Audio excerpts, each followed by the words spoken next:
Not the start Sabres fans were hoping for. Prague was a complete and utter bust. We'll recap the weekend, some transaction news to get to, and we'll look ahead to the Thursday home opener for Sabres and Kings. That's coming up here on the Locked On Sabres podcast.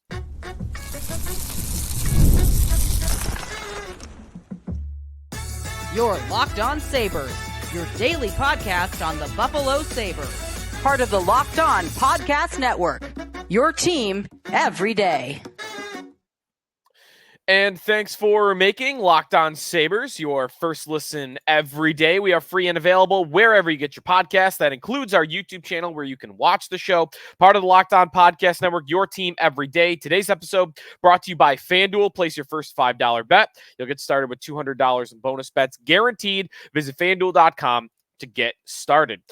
Sneaky Joe DiBiase here on today's show. All right, Monday, and it is the first post-weekend show of the regular season, and you open up the standings page. I did not do this. You could open up the standings page and see that the Sabres are in dead last in the NHL. Can't make the joke, oh, they're in first. Stop the count. Nope. Last place. 0-2. Two pretty dreadful games to talk about. We already really went over Friday, so more so we'll talk Saturday's game. My takeaways, one positive takeaway. I got one big positive takeaway to take away from Saturday's game, but there was not much. The Sabres were thoroughly dominated by the New Jersey Devils. And through two games, the Devils, and I'm not that surprised by this because I told you going into the year on my preview show last week, and I've been pretty consistent with this throughout the offseason, and even back to when Lindy Ruff was fired. I don't think the Devils have ever been bad. I think the Devils just had injuries last year, and that's exactly what it looked like.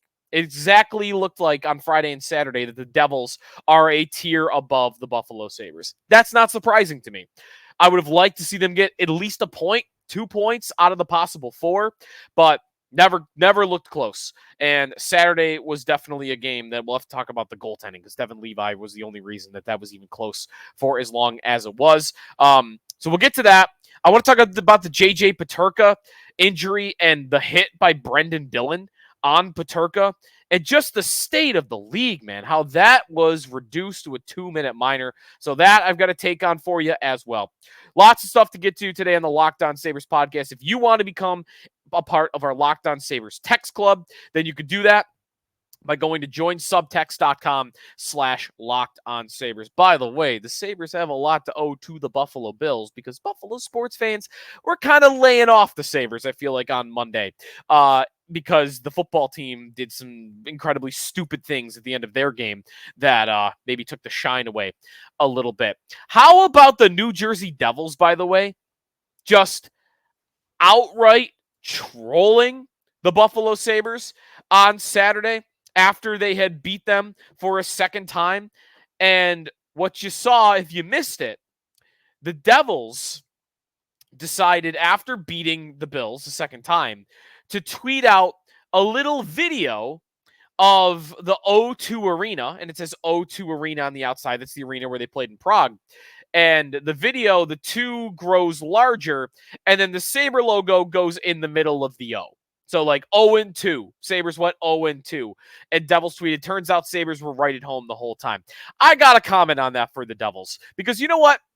Kind of funny. I do appreciate when sports teams' Twitters are willing to trash talk a little bit because we get so little of it now actually on the ice, or at least we hear so little of it. The Devils, I appreciate them tweeting that out. But you know what? Also, screw you, New Jersey Devils. Because you know what? Don't pick on the Sabres. The Sabres are the kid that's sitting by himself at lunch. And you pick on that kid and you're the biggest loser in the world. So that's how I feel about the Devils. Pick on somebody your own size. The Sabres, their own fans don't like them right now. You don't need to pile on, okay? It's like they're hardly even in the same league as you right now. You're going to trash talk the team with a 13-year playoff drought who clearly they can't say anything back to you. Low blow by the Devils. Not appreciative at all. And I'm not going to lie, I did grow to dislike the Devils a little bit more this weekend. Not even just because of that tweet. I'll admit it. Social media. it was because I try not to let social media dictate my feelings on sports one way or another, but I'll admit it happened this time because Devils fans, little weird behavior. How they are so anti Lindy Ruff. I just I don't understand it at all.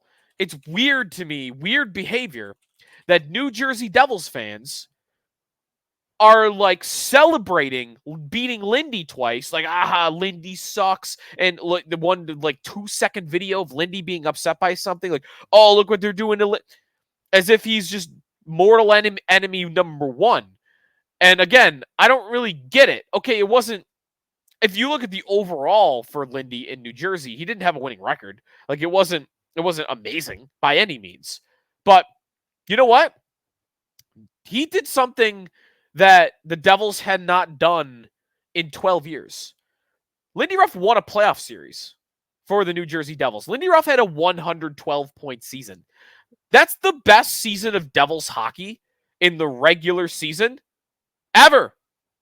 The record books. He's in the record books for New Jersey. The best regular season they've ever had was Lindy Ruff coached. Lindy Ruff won a playoff series. Again, something they had not done. They had only made the playoffs one time since reaching the Stanley Cup final in 2012. So spare me, Devils fans. You're so upset. You hate Lindy Ruff so much. Lindy Ruff did something in New Jersey that nobody's done in over a decade. So weird behavior. Totally weird behavior. And again, it's like no recognition from Devils fans of why it didn't go right last year. You really think Lindy Ruff was the big problem? I know he didn't. There are complaints about how he didn't play young players enough. Simone Nemec was one of these guys, and there were line stuff that was really upsetting. And I don't know. Jack Hughes talked about Lindy Ruff being a father figure type guy after he left, or while he was there at the end. So I don't know. He couldn't have been that damaging. Jack Hughes literally took off from he wasn't like a bust, but really slow start, 40-point guy in his first couple years in the NHL to bam, he's an elite number one center while Lindy Ruff was his head coach. And okay, we're just giving him zero credit for that in New Jersey. Weird behavior by the Devils. Weird behavior. Totally. All right. When we come back, another reason I guess starting to dislike the Devils. Actually, I got to transactions too before we take a break. But I'll get to that Peterka hit because the Peterka hit by Brendan Dillon is another reason you might want to dislike the Devils right now. Before we get to that, though, we do have some news from the Sabres on Monday, some shuffling around the roster. One, on Sunday, they placed James Reimer on waivers. And I threw that news in our group chat, and I did add the qualifier underneath. I wouldn't be surprised if he gets claimed. He was a half-decent backup in Detroit last year, and that's what happened. James Reimer's been claimed by the Anaheim Ducks, which is not a surprise because the Ducks are a team that are going to be without John Gibson for, it looks like, the long term. So they're going to need a goaltender. Reimer will suffice. So James Reimer will be a trivia question in 10 years, joining Jaro Halak, right? Hey, remember when in 10 years, you're going to ask your buddy, remember when James Reimer was a Buffalo Sabre? And he's going to have no memory of that because he never got into a game. I don't even think, he didn't even get into a preseason game, right? No, I don't think he did. He practiced with them, and that's about it. JJ Peterka dealing with a concussion. That's the injury to watch there. The Sabres placed Nicholas Aube-Kubel on injured reserve. Remember, IR a little different in the NHL, a little more on and off, so that doesn't have to mean he's out long-term, but he is on injured reserve, opening up a roster spot. Sabres also sending down Lucas Rusek and Kale Clegg. They go to Rochester. What that means, though, is Yuri Kulik is still here. Injury to Aube-Kubel, injury to Peterka, Rusek sent down, Kulik stays. So, and Benson is dealing with a lower body injury that held him out of Saturday's game. That one seems like that might be more shorter term, but we'll see. Kulik maybe gets another game. I was not overly impressed, though, in his first action against the Devils. Couple of nice moments, but nothing on the overall that was wowing me. When we come back, got some thoughts on the Brendan Dillon hit and where we're at in the NHL. And then we'll start. I want to get into that Saturday loss a little bit. Some takeaways that might, kind of relate to the rest of the season here coming up Thursday against the Kings, the home opener. We are brought to you here on the Locked On Sabres podcast by Indeed. And we're driven by the search for better, but When it comes to hiring, the best way to search for a candidate isn't to search at all. Don't search, match with Indeed. If you need to hire, you need Indeed. Indeed is your matching and hiring platform with over 350 million global monthly visitors, according to Indeed data, and a matching engine that helps you find quality candidates fast.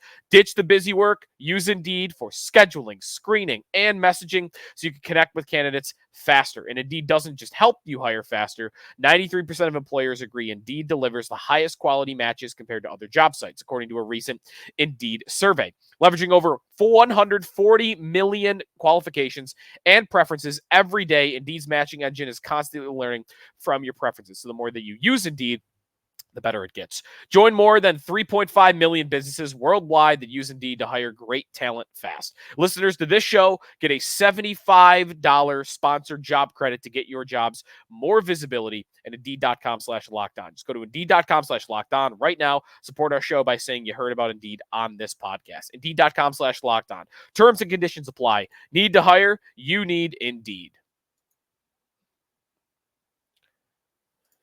Sneaky Joe DiBiase back here on the Locked On Sabres podcast. The Sabres fall 3-1 to the New Jersey Devils in game number 2 in Prague. Game that the Devils thoroughly controlled pretty much throughout.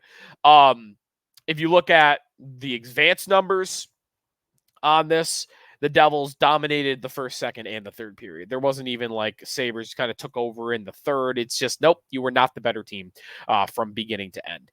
And the expected goals in this game end up 2.54 at 5-on-5 for New Jersey, 1.39 for the Sabres. Before we get to the game, I want to talk about the Peterka injury and the hit, because it was Rob Ray, I think, had the right emotion about it.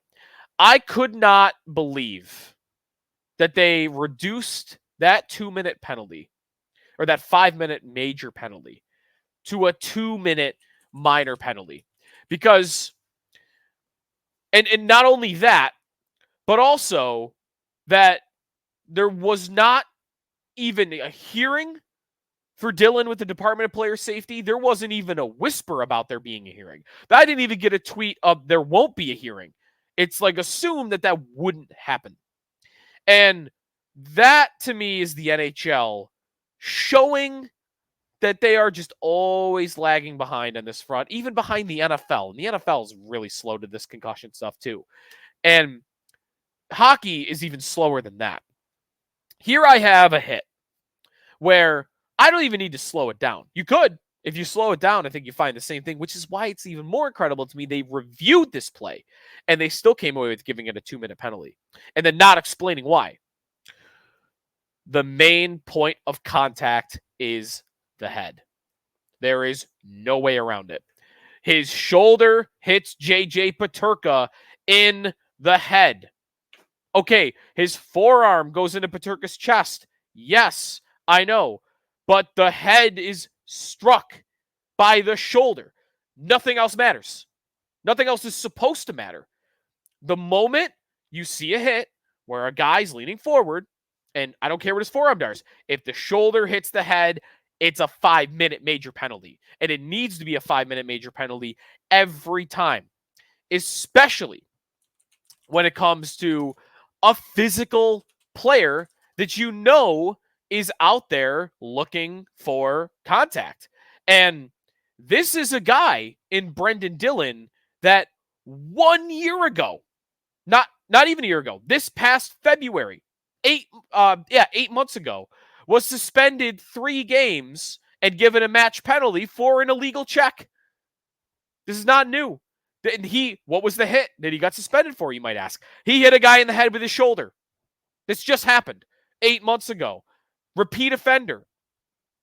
And he's given the benefit of the doubt by not only the officials, but the Department of Player Safety. And then the Sabres have to watch one of their best players leave the game, not come back, and now he's dealing with a concussion. That's the league not taking concussion seriously. There's no punishment, no severe punishment for taking out your other team's best player. And good on Alex Tuch. Alex Tuch stepped in there. He fought Brendan Dillon. That's not deterring it.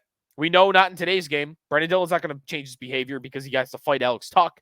Again, Tuck did what he had to do.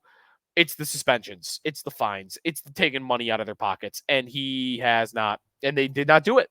And to me, it was pretty disgraceful that they allowed Brendan Dillon to get away with that hit, only giving him a 2-minute minor penalty. And if that's going to be the standard in the NHL going forward, then the league is just as much of a dinosaur league as we criticize them for. So, Peterka. All right. Now we have to hope that he's going to be back and not going to this. You never know in the NHL, right? I don't want to fearmonger or anything. I really don't. But this is how concussions are. Like concussions, you get one and then another, and like bam, just like that. They start repeating after each other and you start becoming prone to them. You don't even want to start down that road. Don't even open up the gates to the concussion uncertainty. And that's what's had to happen to Peterka because Brendan Dillon decided that he was going to crank him in the skull coming through center ice. Frustrating. Really frustrating, especially when it's a player as important and with such high hopes, young in his career, like JJ Peterka is. I'm hoping all this fear-mongering means nothing, and then he'll be back on Thursday. He'll be practicing tomorrow on the ice, ready for the home opener, and playing and scoring a bunch of goals. But he's a critical piece of the Buffalo Sabres. Now, there's one other thing about the Peterka hit that I want to touch on, and that is who, after he left the lineup, who Lindy Ruff used to replace him. And it was Jordan Greenway. Now, I've been hard on Jordan Greenway, admit that up front, and I'm not going to be hard on him for this game. When I first saw it, you can probably guess my reaction. When I saw that, I went, Lindy, don't put Jordan Greenway on the top line. What are you doing? That's not going to work. It did work. Then that game, if you look at the Sabres forward lines, the only line that really had any sort of success was Thompson, Tuck, and Greenway. When Thompson, Tuck, and Greenway were on the ice together, shot attempts were 18 for the Sabres, 5 for the New Jersey Devils. And they scored a goal while they were out there together. Scoring chances were 5-2 when that line was out on the ice. High danger chances was 3-1 when that line was out there on the ice. So I guess you good to keep going with it. I'm not predicting that will work long term because I do not think Jordan Greenway in your top 6 is ever a good idea. But it is fair to say that in the 2-period sample that we saw on Saturday, it was like the only Sabre line that was productive in any way. So they did a good job. And I wouldn't imagine they change. I think Greenway probably remains on that line going forward. Lindy, I bet, is the type of guy that once something works, you stick with it and you go forward. We'll ask Lindy on Tuesday morning, me and Jeremy, about Peterka's status and others. I don't know how forthcoming Lindy's going to be about that, especially concussions, but tune in on Tuesday morning. Maybe we'll get some details. When we come back, I want to talk a little bit more about this loss on Saturday. And I got a positive takeaway. Devon Levi. What a game for him. Talk about that when we come back here on the Locked On Sabres podcast. We are presented here on the show by FanDuel Sportsbook. I had not a great weekend for the Sabres, but football is all over it. You can win big too. Go over to FanDuel.com. Check it out. They've got all your bets right now for baseball playoffs going on. That Bets game last night. Holy cow. Football.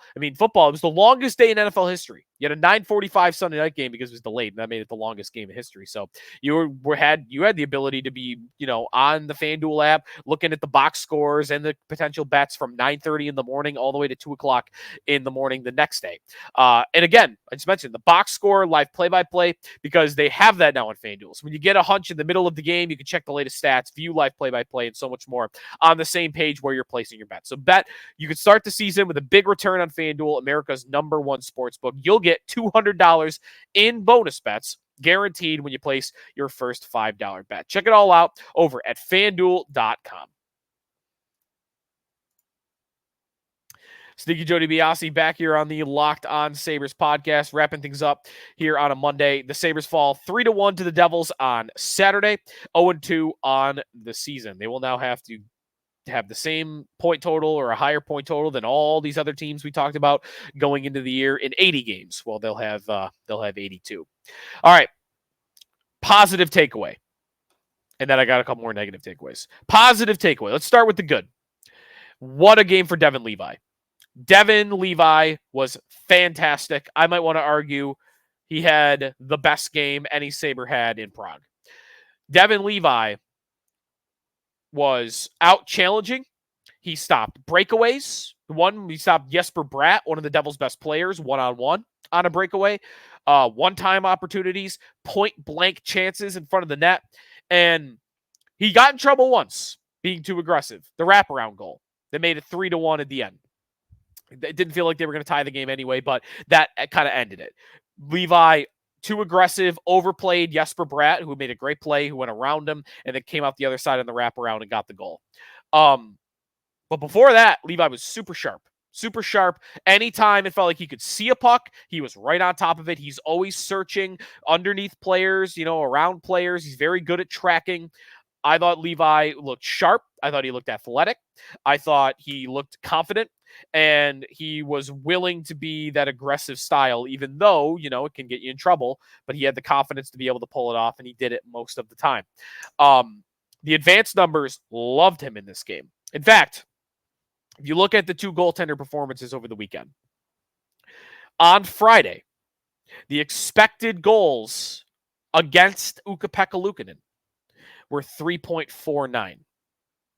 So Luukkonen, who allowed 3 in that game, allowed about a half goal above expected. He allowed a half a goal more than he should have. If that makes enough sense for you. So he was worse than he should have been, basically. Just barely. Levi was better than expected. The expected goals against the Sabres on Saturday were 4.76, and Levi allowed 3. So he allowed almost 2 full goals below expectation, or above expectation, I should say. He stopped 2 more goals than he probably should have. An average goaltender, a slightly below average goaltender, probably allows 5 in that game. Levi allowed 3. Determination, if you're new to expected goals and how that works out, it's very determining on where the shot's coming from, what type of shot it is. Is it a one-timer? Is it a forehand? Is it a backhand? Those, the whole calculation behind it. They've done years and years of work on all of this. So it's the best way. To me, the best way to evaluate goaltenders. The best number to evaluate goaltenders. I like eye tests for goalies more than I do for typical players, but I do like this number a lot. And Levi was fantastic. Almost 2 goals above expectation, better than expectation. Stopped 37 shots on the game. He was tested. And again, the expectation was almost 5 goals allowed. Luukkonen was 3.5. Another one of these weird things about the Sabres that I don't know if it's just a coincidence. Last year, Ukko-Pekka Luukkonen, like the difficulty of his test, the difficulty for what he faced on a night-to-night basis was about the middle of the league. Like, he wasn't facing the hardest chances in the world. He wasn't getting the easiest, in the world. Levi had the second hardest challenge in front of him last year per game. He saw more scoring chances than anybody else that played the amount of games he did. And this year, we're right back on that same track. I don't know why that is. Maybe, again, 1 game sample could just be a coincidence. Why the Sabres typically allow fewer chances when Luukkonen's in net than when Levi's in net. Again, I don't know what that is. Maybe as the season progresses, we'll try to come up with an explanation for it that makes sense, if it even continues. So Levi played great. I'm not going to get my wish. I know that, and I know I'm kind of out here on my own little island here, maybe a little bit, because I'm so pro Levi. I don't even think I'm down on Luukkonen. I just think I'm so pro Levi that I would want to play Levi on Thursday. I would go right back to him. To me, it is you play the hot hand, and you do that the whole year. And you don't worry about who's the, on paper, number 1 and who's the number 2. If one guy plays average and the other guy plays amazing on a weekend, then you play the guy the next game that played amazing. And to me, Devon Levi earned that. So I would play Devon Levi on Thursday in the home opener. I have zero expectation at all that they are going to play Levi. I would 100% believe it's going to be Ukko-Pekka Luukkonen. They paid him like that. Again, I didn't think he was horrible on Friday. I didn't think he was very good, but he wasn't so bad, and it's only 1 game. So they're not going to take Luukkonen's number 1 job away after 1 game. I don't think. The 3 goals that went in, I mentioned the Levi one, the third goal, mostly on the goaltender, I think. The other 2, I didn't really think were much of his fault. The first one, Sean Casey. What in the world is Alex Tuch doing? It's a penalty kill situation. Casey's got the puck at the point, and he toe drags at the point, and Tuch flies by. He went down to one knee to try to block the shot, and he just flies through the shot lane. It's such bad discipline on the penalty kill by Alex Tuch. And to me, he is culprit number one. I would give him at least 80% of the blame pie on that first goal. And then the second one, it's kind of an overall breakdown by the Sabres, but Matthias Samuelsson going down the way he did on that kind of quasi 2-on-1, not good at all. Maybe I'd give him 65% of the blame on that one. Tuch, culprit number one on the first goal. Samuelsson, culprit number two on the second goal. Levi, I would say culprit number three, or culprit number one on the third goal. And then finally, the Sabres one goal, dirty, right? Tage Thompson in front of the net, shoveling it home. Greenway and Tuch, all out there together, kind of getting the puck to the front of the net and shoveling it in. So Tage gets on the board for his first goal of the season as we hope that he can get to the 40-goal mark. Seamus Casey, not Sean Casey. Who's Sean Casey? Seamus Casey is the defenseman who scored that power play goal for New Jersey. All right, that's going to do it for us today here on the Locked On Sabres podcast. Apologies to all your Buffalo sports fans. It was not a good weekend. 2 Sabre losses, a Bills loss. Nothing really went our way. If you're a Mets fan, too, that didn't go great. Anyways, hopefully we'll get some wins coming up in the future. Sabres and Kings on Thursday. We'll keep looking forward to that. So stay tuned. We'll have a show for you tomorrow. Be sure to check out our text line if you got a comment or a question. We'll do a mailbag segment on tomorrow's show. So fire them up, and we'll get those in tomorrow. Thanks for listening today to the Locked On Sabres podcast and making us your first listen every day. Now, go be sure to make your next listen Locked On Fantasy Hockey. Become a fantasy hockey expert. Get the edge over your league mates with daily tips from Steal and Flip. Find Locked On Fantasy Hockey on YouTube and wherever you get your podcasts.